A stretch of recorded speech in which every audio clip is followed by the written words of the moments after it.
7 سال کا بچہ ہو تو اس کا عقیقہ کر دیا جائے، اور وہ ایک جان ہے بچی کے لیے اور 2 جانیں ہیں بچے کے لیے، اور کوشش کی جائے کہ کچا گوشت تقسیم کیا جائے اور اس کی زیادہ تر ہڈیاں توڑنے سے گریز کیا جائے، یہ اس کی جان کا صدقہ ہوگا۔ آپ اس کو دعوت کے طور پہ لوگوں کو گھر بلا کر کے بھی کھلا سکتے ہیں، لیکن بہتر یہ ہے کہ اس کو کچا تقسیم کریں۔ یہ صدقہ نافلہ کی طرح ہوتا ہے، قربانی کی گوشت کی طرح، امیر غریب سارے کھا سکتے ہیں۔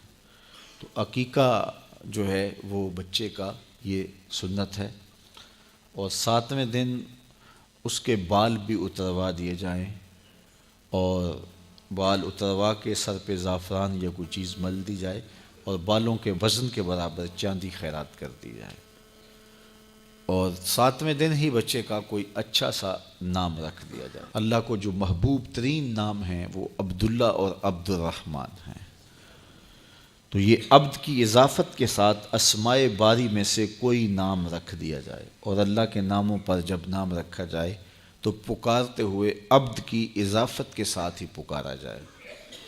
اگر نام عبد الرحمن رکھا ہے تو رحمان صاحب نہ کہیں، عبد الرحمن ہی کہیں۔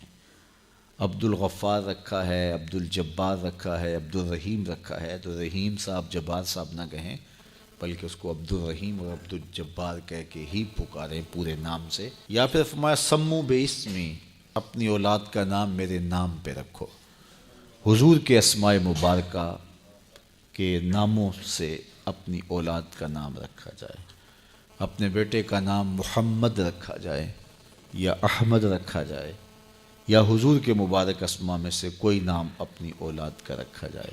اسی طرح اپنی بیٹیوں کے نام حضور کی بیٹیوں کے نام پہ رکھے جائیں، حضور کی ازواج کے نام پہ رکھے جائیں، اور اسی طرح صحابیات کے نام پہ رکھے جائیں۔ تو حضور کے نام پہ اپنی اولاد کا نام رکھو، اور فرمایا کہ جس کا نام تم محمد رکھو یا احمد رکھو اس کی پھر تکریم بھی کرو، اس کی عزت بھی کرو کہ اس کا نام میرے حضور کے نام پہ ہے۔ ایاس کا بیٹا اس کا نام محمد تھا، اور محمود غزنوی کی وہ خدمت کیا کرتا تھا۔ ایک دن بادشاہ نے پکارا، ایاس کے بیٹے میری بات سنو۔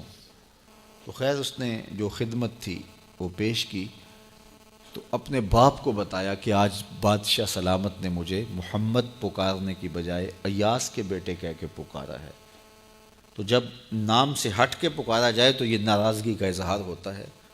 تو کہا کہ پتہ نہیں بادشاہ مجھ سے ناراض ہو گئے۔ تو ایاز آیا، ہاتھ باندھ کے عرض کی، بادشاہ سلامت، بیٹے سے کوئی بے ادبی ہو گئی ہے؟ بادشاہ نے کہا کیا ہوا؟ کہا آج اس کو پکارتے ہوئے آپ نے اس کے نام کی بجائے ایاز کے بیٹے کہہ کے پکارا ہے۔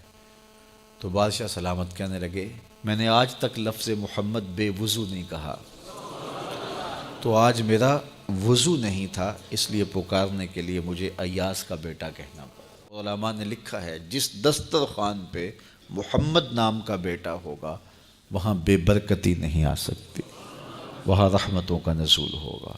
یہ آج کل جو رواج ہے کہ اولاد کا ایسا نام رکھا جائے جو منفرد ہو اور آج تک سنا نہ گیا ہو، بعض اوقات لوگوں کو یہ شوق مہمل نام رکھنے پر آمادہ کر دیتا ہے۔ کئی نام ہم سنتے ہیں کہ ان کا کوئی معنی و مطلب ہی نہیں ہوتا، اور وہ بچے کا یا بیٹی کا نام رکھا ہوا ہوتا ہے۔ ایک صاحب نے اپنی بیٹی کا نام رکیبہ رکھا، تو میں نے کہا کہ یہ تم نے کیا نام رکھ لیا؟ رکیب اور رکیبہ تو بڑے معیوب سے لفظ ہیں۔ تو وہ کہنے لگا کہ قرآن میں رکیبہ کا لفظ آتا ہے۔ میں نے کہا وہ کس معنی میں آیا ہے؟ تو دوسری بات یہ ہے کہ قرآن میں تو اور بھی بہت سارے لفظ ہیں، ابلیس کا لفظ بھی ہے، اور بھی لفظ ہے، تو یہ نہیں ہے کہ قرآن میں آ گیا تو اب وہ نام بھی ہوگا۔